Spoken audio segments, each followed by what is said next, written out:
Өзге тілдің бәрін біл, өз тіліңді құрметте, немесе президентіміз өз жолдауында айтып өткендей, болашағын отанымызбен байланыстыратын әрбір азамат қазақ тілін үйренуге ден қоюы тиіс. Осы тұста біздің қазақ тілі, туған тіліміздің мәртебесі тағы бір саты жоғары көтерілгендей. Жолдауда тағы қандай жақсы дүниелер айтылды. Жастар инфо қысқадан нұсқа, біз бастаймыз. Бастаймыз деп қоям. Бүгін неше сет, қай күн? Я календарь переверну, и снова 3 сентября.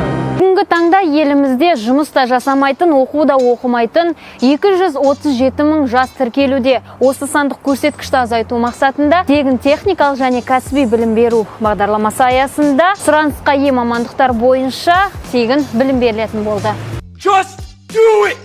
Мынау жақсы жаңалық болды ғой негізі, уақыт жақындаған кезде сосын қандай құжаттар керек, не істеу керек екенін түсіреміз ғой. Естімеген елде көп. Осы жылы елімізде бірінші және бірінші Ю сыныптары ашылып жатыр екен. Президентіміз 2025 жылға дейін мектептердің санын 800-ге дейін жеткізсін деп тапсырма берген болатын. Осы жолдауда оның саны 1000-ға дейін артып отыр. Мен кезінде 2 сынып қойып, Б.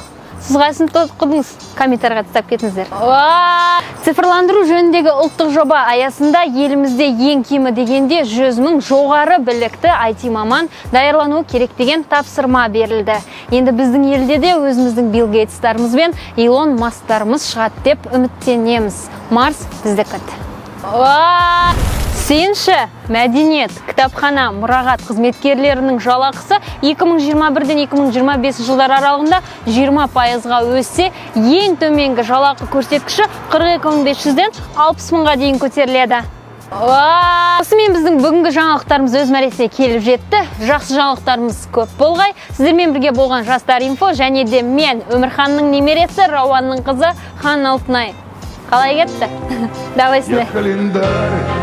Переверну, и снова 3 сентября.